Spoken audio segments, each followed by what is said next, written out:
Fiquei pensando que nós conversaríamos hoje, que é a nossa, praticamente quase última, né, reflexão do ano. E eu queria sair um pouco do Evangelho de Marcos e convidar vocês a meditarem numa das últimas cartas do apóstolo Paulo. Escreveu enquanto estava preso, esperando na iminência da sua morte, de fato foi morto. Executado em 64 depois de Cristo, uma guilhotina romana. E a gente queria ter contato com as últimas palavras do apóstolo Paulo, uma das últimas que ele escreveu, na carta que ele escreveu aos Filipenses, a igreja de Cristo, que fica em Filipos. No capítulo 4, a palavra de Deus diz assim: portanto, meus irmãos, é o último capítulo, por isso esse portanto. Meus irmãos, a quem amo e de quem tenho saudade, vocês que são minha alegria e a minha coroa, permaneçam assim firmes no Senhor, ó amados. Peço a Evódia e a Sintique. Dois nomes aí, quem tá querendo nome para criança? Evódia e Sintique. Tá na Bíblia. Que tenham o mesmo entendimento, que vocês se entendam. Parem de brigar. Sim, peço a você, leal companheiro de jugo, que as ajude, pois lutaram ao meu lado na causa do Evangelho, com Clemente e com os meus demais cooperadores, cujos nomes estão no livro da vida. Alegrem-se sempre no Senhor, direi novamente, alegrem-se. Que a amabilidade de vocês seja conhecida por todas as pessoas, perto está o Senhor.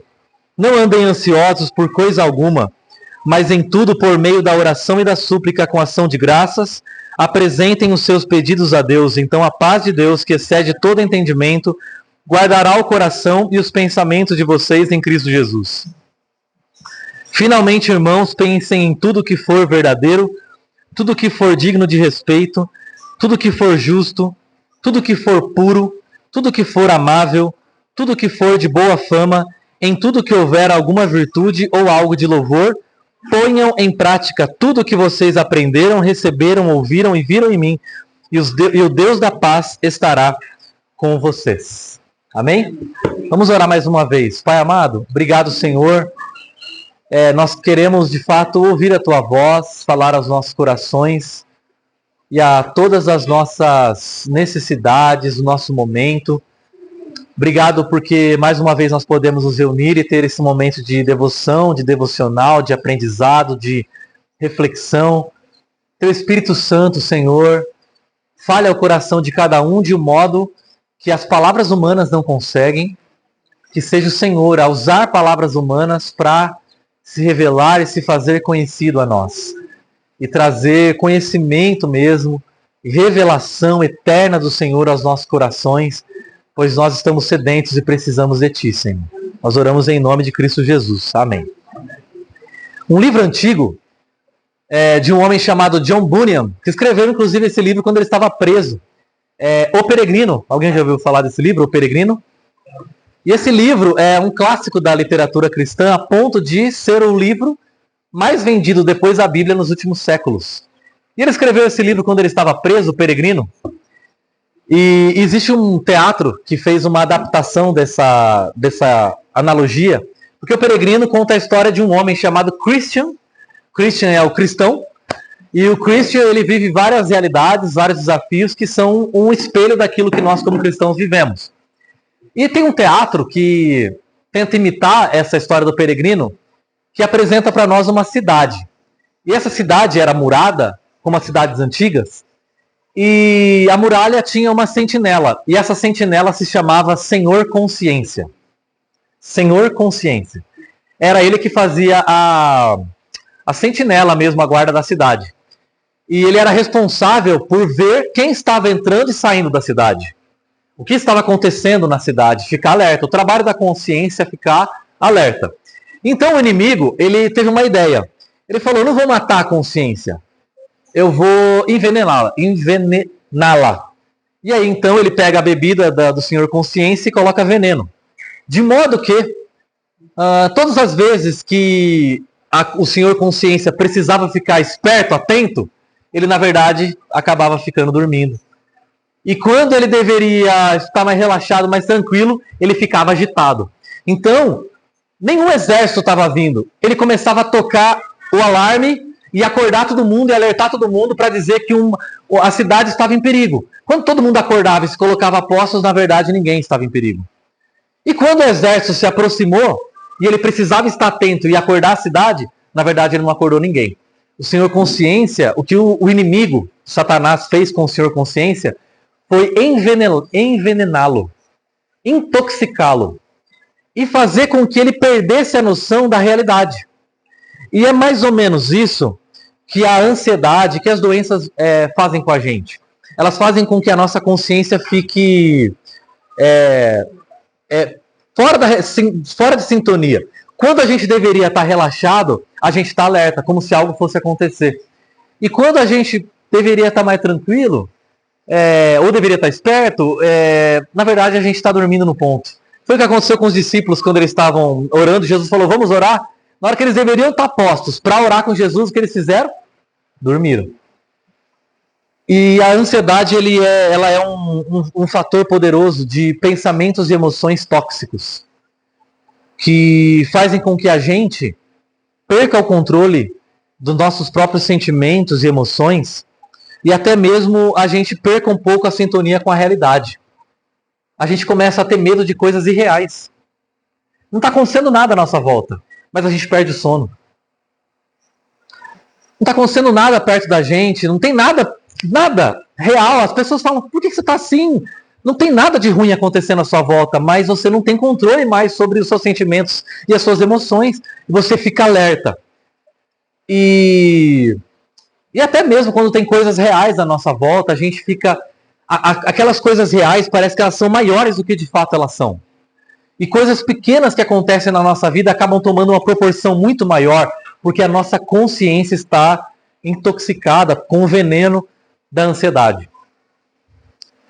E a gente às vezes fica perdido naquilo que é real e naquilo que é irreal, quando na verdade, a gente deveria estar mais ocupado com aquilo que é essencial.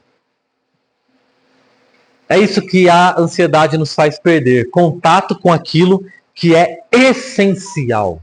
Eu quero que você se coloque por um momento no lugar de Paulo, do apóstolo.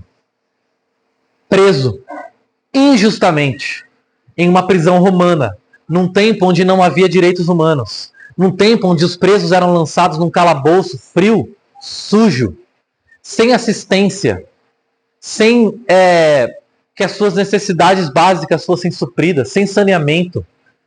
Lugar lúgubre, sujo, solitário, distante, desconectado da realidade, sabendo que a sua execução estava próxima e ele de fato, isso é realidade, ele morreria. Ele vai morrer. Não é coisa da cabeça dele. Se Paulo vira para você e fala assim, então eu vou morrer, você não vira para ele e fala assim, para de pensar besteira, porque você sabe que Roma trata os seus prisioneiros com crueldade. Ele vai morrer. Mas Paulo escreve a carta aos Filipenses, conhecida em toda a história como a carta da alegria. Como é que pode? Como é que pode, gente? Um homem preso transmitindo alegria para quem está em liberdade. Qual o sentido? O que esse cara conheceu? O que esse cara viu? Com o que ele teve contato que o capacita, que o habilita a transmitir alegria e segurança estando preso, prestes a sofrer a guilhotina romana? Esse é o Evangelho de Jesus Cristo, que nos capacita a lidar com a realidade. Eu queria que a gente fizesse um paralelo com o Brasil do século XXI. Talvez você não saiba, mas a OMS, a Organização Mundial de Saúde, disse que o Brasil é o país com o maior índice de ansiedade do mundo. O Brasil, o país chamado país da alegria, o país do futebol, o país do carnaval, o país que tem a Amazônia, o país que tem as belezas naturais mais ricas, mais exuberantes, mais diversas e diversificadas do mundo. E a gente está sofrendo do quê? De ansiedade. Jesus falou assim, olha, não fiquem ansiosos, olhem os lírios do campo e os pardais, os passarinhos. A gente tem pardal, passarinho, arara, tucano. A gente tem tudo que é beleza natural para olhar e a gente está ficando o quê? Ansioso. Preocupado. As maiores doenças, as doenças mais graves que vão atingir o ser humano nos últimos tempos serão as doenças da alma. A dor, o ressentimento, a raiva, a amargura, a ansiedade, a depressão, a tristeza. As maiores doenças do ser humano nos últimos tempos não serão as doenças físicas, serão as doenças da alma. O que de fato aprisiona uma pessoa não é uma cadeira de rodas. O que aprisiona uma pessoa não é uma prisão física. O que aprisiona uma pessoa é estar doente da alma, ansiosa, triste, ressentida, culpada. E eu trouxe aqui até um dado: 9,3% dos brasileiros, pensa num país de mais de 200 milhões de habitantes, 9,3%, quanto que dá isso aí? Quase 10%. Próximo de 20 milhões de pessoas que sofrem de ansiedade patológica. Todo mundo aqui ou tem alguém na família ou passa por isso, conhece alguém próximo que sofre disso. E no Brasil, gente, o evangelho mais pregado não é o evangelho da esperança, é o evangelho da expectativa. Sabe o que é o evangelho da expectativa? É o evangelho, é a boa notícia que te diz assim: eu tenho uma boa notícia para te dar, sabe qual é? Daqui a pouco você vai ser alguma coisa. Um dia, se Deus quiser, você vai dar certo. Você quer deixar uma pessoa ruim? É você falar assim: não, um dia você tem potencial. Um dia, se Deus quiser, você vai ser alguma coisa. E sabe esse evangelho, essa ideia de que no dia em que eu me formar, eu vou ser alguém. Mas no dia em que eu começar a namorar, aí eu vou ser alguém. Mas no dia que eu me casar, aí eu vou ser alguém. No dia que eu for promovido no meu trabalho, no dia que eu ganhar tanto, aí eu vou ser alguém. Mas no dia que eu tiver filhos, aí sim eu vou ser feliz. No dia em que eu tiver netos, no dia em que eu fizer aquela viagem, no dia que eu tiver aquele corpo, no dia que eu conseguir realizar, for bem sucedido. Esse evangelho da expectativa sempre nos coloca assim, à beira de algo grandioso, mas nunca dentro de uma realidade. É o evangelho assim, que se coloca na esquina, sabe? Quando você virar aquela esquina, aí sim você vai ser feliz. Isso que tem tornado a gente um país, um povo, que tem tudo para ser, um dia, quem sabe, se lutar e se esforçar para realizar alguma coisa. Aliás, foi o Satanás que disse, uma das primeiras frases da Bíblia que ele disse foi: no dia em que isso acontecer, aí sim você vai ser alguém, você vai ser feliz, você vai ser realizado. E essa carta do apóstolo Paulo responde essa pergunta: como é que nós podemos viver hoje em paz? E ele traz para nós uma realidade. Ele diz assim: olha, eu quero que você preste atenção nessas palavras. Portanto, meus irmãos, a quem eu amo e de quem tenho saudade, vocês que são minha alegria e a minha coroa. Eu queria que vocês percebessem como esse texto é carregado de uma linguagem afetiva. Uma pessoa que está desconectada, uma pessoa que está isolada, uma pessoa que está afastada, está dizendo: olha, o que de fato faz diferença na minha vida não é o que eu tenho e não é onde estou, mas quem vocês são na minha vida. As pessoas com quem eu posso contar. A verdadeira alegria de uma pessoa não é o que ela possui, mas quem ela tem. Não é a quantidade de comida na mesa, mas as pessoas que se assentam ao redor dela. Não é quanto ela tem na conta bancária. Aliás, a conta bancária é o que tem mais trazido ansiedade para muita gente. Ou a possibilidade de ter. Mas é justamente ter pessoas. Então, como é que eu posso desfrutar dessa paz que o apóstolo Paulo diz? É eu mover a minha atenção do o quê para quem. Como é que eu posso ter paz? Se eu parar de prestar atenção no quê e começar a prestar atenção em quem. Quando a Bíblia fala de galardão, recompensa no céu, o que você pensa? O que eu vou receber? E não em quem eu vou me tornar. Ou quem vai estar comigo. O apóstolo Paulo fala assim: quando eu chegar no céu, eu não estou esperando Jesus me entregar uma barra de ouro. Eu estou esperando Jesus me entregar e me mostrar vocês. Quando eu chegar lá no céu, eu quero ver vocês. Porque vocês são a minha recompensa, vocês são a minha alegria. E é engraçado que a gente vive falando, às vezes, dessa expressão nostalgia. Sabe, saudade de um tempo em que as coisas eram de um jeito legal. Ele não fala de nostalgia, ele fala de saudade. Eu falo pra Valéria, ela fala assim, eu não tenho nenhuma saudade daquele tempo. Eu não tenho nenhuma nostalgia daquele tempo. Esse tempo foi muito difícil. Mas a gente precisa parar de pensar em a posição que nós ocupávamos, quanto nós tínhamos, e começar a pensar nas pessoas que passaram pela nossa vida naquele momento. As pessoas que fizeram parte da nossa história hoje. Então ele fala, vocês são a minha coroa. O que ele tem em mente, sabe, nos jogos gregos antigos, o vencedor ganhava uma coroa, que era aquela grinalda de louros que ele colocava na cabeça. Ele está dizendo assim, depois de eu ter corrido tudo, a marca do meu sucesso, a marca que as pessoas vão dizer, esse daqui foi um cara bem sucedido. Isso é uma pessoa bem sucedida. Vocês serão a minha coroa. Vocês serão a marca de sucesso da minha vida. Será que a gente mede o sucesso de uma pessoa assim hoje? Qual é a marca de sucesso de alguém? Se a gente olhasse mesmo cru e friamente para a vida de Paulo, um homem solitário, preso, morreu na guilhotina, sério. E ele está dizendo, se vocês querem conhecer o Deus da paz, olhem para mim, porque eu sou uma pessoa bem-sucedida. Eu tenho vocês e vocês têm a mim.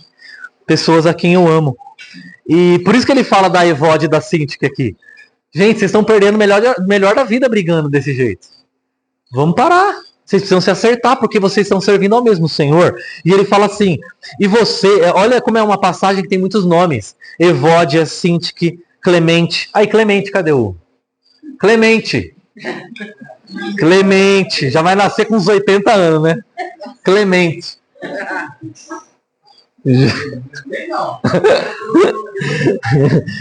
Ele fala assim, ó que bonito. Ele fala assim, ó. Os nomes de vocês estão no livro da vida. Tá vendo como ele está chamando a atenção para o nome? Quem vocês são? O livro da vida não é um livro de feitos, é um livro de nomes. Vocês se lembram que uma vez os discípulos saíram lá, Jesus enviou os discípulos expulsaram o demônio, e curaram enfermos, e fizeram tudo, eles voltaram alegres. E Jesus falou assim, por que vocês estão felizes? Aí os discípulos apóstolos falaram assim, a gente está feliz porque a gente expulsou demônios, porque a gente curou enfermos, e porque a gente pregou o evangelho. Aí Jesus diz assim, não fiquem felizes pelo que vocês realizaram, fiquem alegres, porque o nome de vocês está escrito no livro da vida. Não é um livro de feitos. É um livro de nomes. Ele é um livro de nome? Um livro de nome. Por quê? Jesus, quando ele fala das pessoas que não o conheceram, fala assim, nossa Senhor, eu expulsei demônio. Eu realizei milagres em teu nome. Ele fala assim, eu não sei quem vocês são, porque o nome de vocês eu não sei. Vocês fizeram muito, vocês trabalharam muito, vocês realizaram muito, vocês curaram muito, vocês expulsaram muitos demônios. Mas eu não faço a menor ideia de quem vocês são, porque eu não tive relacionamento com vocês. E é esse tipo de coisa que marca uma pessoa de sucesso. Ela tem relacionamento comigo. Elas têm relacionamento umas com as outras. A coisa que mais importa não é a grandeza, a exuberância das realizações que você tem na sua vida, mas o seu nome e as pessoas que fazem parte da sua história. Isso é o caminho da paz. É ele que ele diz, ó. Alegrem-se no Senhor, direi novamente, alegrem-se. E seja a amabilidade de vocês conhecida por todas as pessoas. Perto está o Senhor, não andem ansiosos por coisa alguma. Não andem ansiosos por coisa alguma. É possível isso, gente? No mundo que a gente vive, é possível não andar ansioso por nenhuma coisa? É possível. É possível. Não é possível. É possível. Não é possível. Está na Bíblia aqui o mandamento. Não andem ansiosos por coisa alguma. Alegre-se. Digo novamente, alegre-se. Olha que mandamento poderoso. Quando eu falo a palavra mandamento, você pensa em um monte de coisa. Você pensa em alegrem-se? Alegrem-se. É o mandamento de Deus. Qual é o maior desafio para a nossa vida hoje? Ser alegre. Por quê? Porque a gente está preocupado com um monte de coisa. A gente está preocupado com um monte de coisa. E ele está falando para a gente aqui, paz não é ausência de guerra. Paz é você estar do lado certo da guerra. Antes nós estávamos em guerra contra Deus. Mas Cristo Jesus nos reconciliou agora com Deus. Nós saímos da posição de rebelião. Agora nós fazemos parte do povo de Deus, da família de Cristo. Somos templo do Espírito Santo. Desfrutamos da paz de Deus. O Deus da paz é o nosso Deus. Nós fazemos parte da sua família. Nós lutamos contra a carne. Nós agora somos os seus filhos. Viver em paz não é ter ausência de guerra, mas é nós estarmos no lugar certo da guerra. Nós agora somos amigos de Deus. E tem aquela canção que diz, não existe nada melhor do que ser amigo de Deus. Ter a paz no coração e viver sempre em comunhão. Essa paz que vem do lugar de alguém que sabe que foi reconciliado com Deus.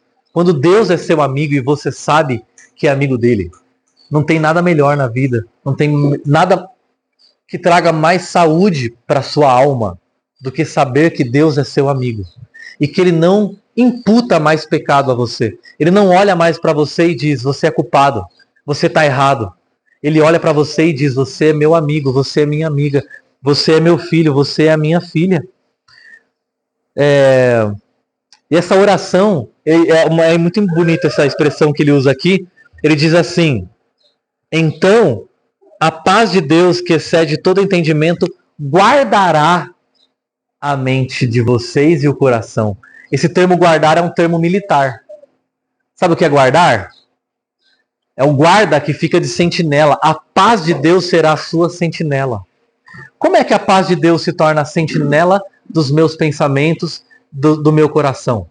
No momento em que eu coloco diante de Deus as minhas preocupações, as minhas ansiedades, as minhas lutas, e ele diz aqui, com ação de graças, com a convicção de quem já recebeu, com a convicção de quem está sendo guardado, de quem está sendo cuidado. Você sabia que a palavra ansiedade na Bíblia, ela tem uma ideia de estar em pedaços? Uma pessoa ansiosa é uma pessoa que está estilhaçada, está fragmentada, ela está cindida, ela está quebrada. Mas a pessoa que vive em paz é a pessoa que foi unificada. Lembra daquele episódio em que Jesus está ensinando e tem as mulheres lá, a Marta e a Maria?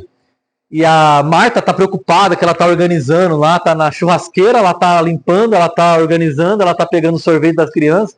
E aí a Marta vem e fala para Jesus, Jesus, você não vai dar uma bronca na minha irmã que fica sentada te ouvindo?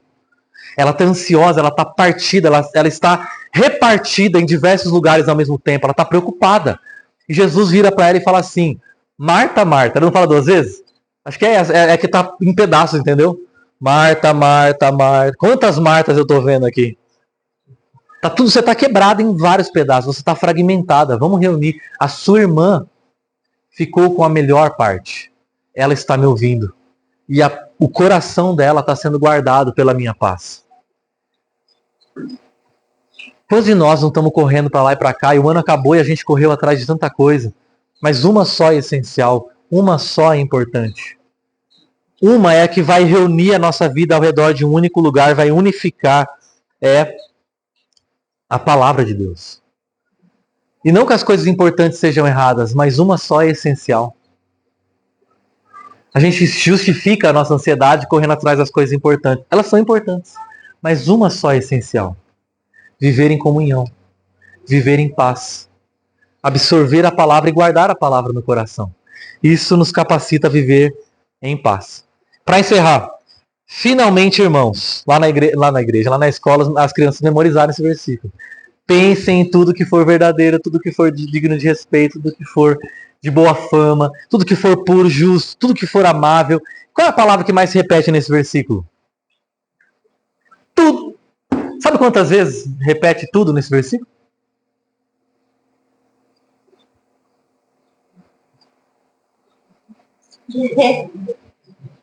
7 vezes. Sabe o que eu acho mais interessante? Quando a maior parte das pessoas pensa em vida cristã, vida com Deus, elas pensam em negativas. O que eu não posso fazer. Só que quando ele fala assim, meus irmãos, pensem em tudo. Tudo que for verdadeiro, tudo que for digno de respeito, tudo que for amável, tudo que for puro, tudo que for justo, tudo que for de boa fama, tudo que houver alguma virtude ou algo de louvor, pensem, pratiquem todas essas coisas. Ele está dizendo para nós, enche a sua mente com a paz de Deus, reflitam, considerem, pensem, meditem, aprofundem a vida de vocês em tudo aquilo que é eterno, para que vocês possam lidar com as contingências dessa vida, com as lutas dessa vida, com as dificuldades dessa vida. É como se ele estivesse dizendo, a vida com Deus não é um conjunto de nãos, a vida com Deus é um grande sim. Um grande sim para tudo que é bom, um grande sim para tudo que é eterno, um grande sim para tudo que é duradouro, um grande sim para tudo que é verdadeiro, um grande sim para tudo que é real, verdadeiro, amável, belo. Relacionamentos, pessoas. Por isso que paz não é esvaziar a nossa agenda de compromissos. Paz é encher a mente com a presença de Deus. Tudo. Tudo que for verdadeiro. Tudo. As pessoas pensam assim, eu quero paz. Eu quero ficar de boa. Eu quero ir pro Caribe. Caribe? Caribe que você ia? Caribe, tá vendo? Eu quero deitar na rede, eu quero uma água de coco, né?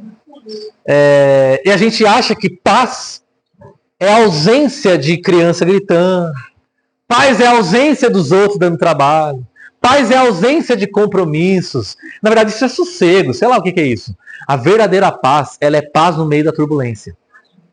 A verdadeira paz é a paz no meio do caos. A verdadeira paz é a paz de quem tem tanta coisa eterna no coração, tanta coisa grandiosa dentro de si, que é capaz de suportar qualquer coisa. Qualquer prisão, qualquer embate, qualquer dificuldade. É essa paz que inunda a nossa mente, inunda o nosso coração e nos habilita. É por isso que Jesus falou assim, aquele que crer em mim, rios de água viva fluirão do seu interior. Uma pressão de água eterna, de água viva, vai sair de dentro dessa pessoa que vai capacitá-la a lidar com qualquer depressão. Com qualquer pressão contrária. Com qualquer pressão que venha de fora. Porque a pressão interior de vocês é uma pressão capaz de suportar qualquer pressão. É por isso que Deus não nos salva sentado num trono. Deus nos salva preso na cruz. Porque ele está dizendo, a salvação que eu tenho para oferecer para vocês é uma salvação capaz de suportar vocês em qualquer coisa. Até mesmo nessa cruz.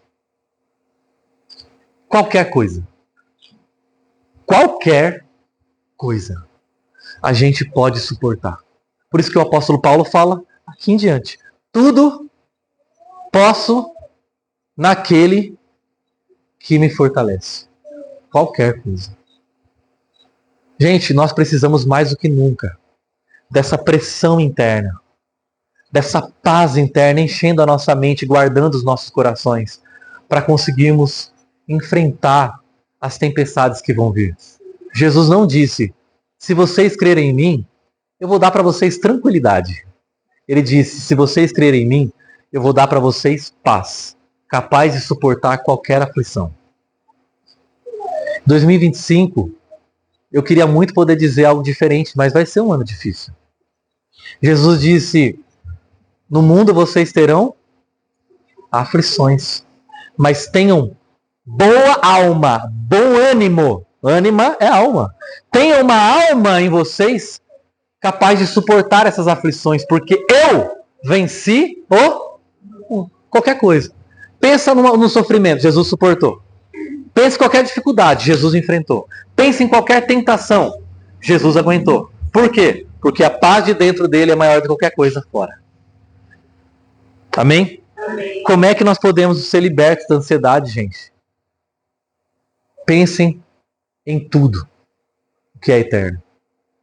Encham a mente de vocês, encham o coração de vocês com aquilo que é a palavra de Deus.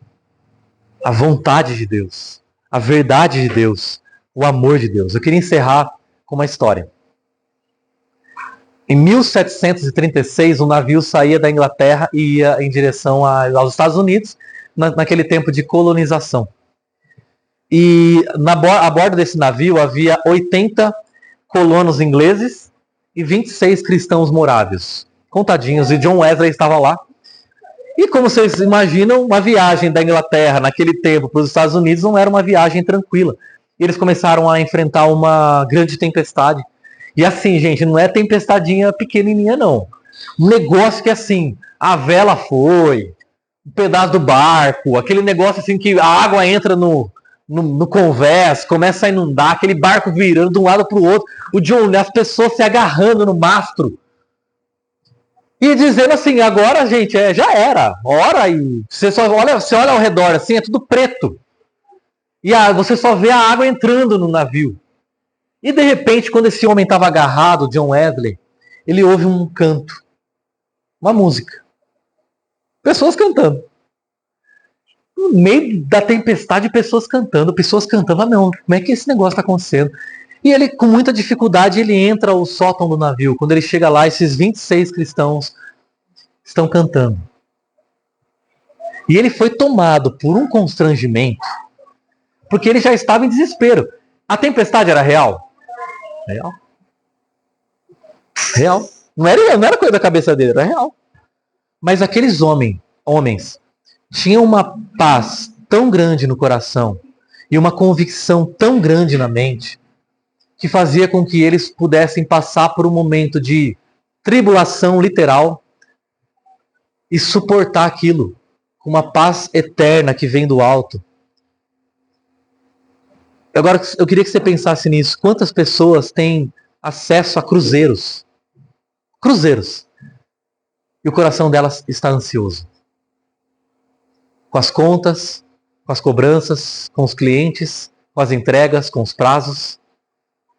Mas Deus nos habilita a entrar no navio, num barco, passar por uma tempestade e ter o nosso coração em paz. Paz é quando a certeza de que Deus nos ama é maior do que a tempestade que acontece fora de nós. Que Deus dê para você, para mim, esse tipo de paz, não a paz depois da esquina, não a paz que diz quando eu tiver, quando eu conquistar, quando eu conseguir, mas a paz que excede todo entendimento, a paz que excede toda circunstância, a paz capaz de nos fazer enfrentar qualquer coisa. Qualquer coisa, qualquer coisa. Que essa paz inunde seu coração, que essa paz enche a sua mente, que a paz guarde a sua vida, e você seja um homem, uma mulher, cheio da paz que vem do alto, cheio da paz que vem de Deus. Eu queria dar essa palavra para vocês, em gratidão a esse ano, que não foi fácil para ninguém, mas que o ano que virá, 2025, seja um ano em que nós possamos enfrentar toda e qualquer circunstância com a paz que vem do alto. Amém? Nós vamos hoje celebrar a ceia. A Ana Jara preparou para a gente a ceia.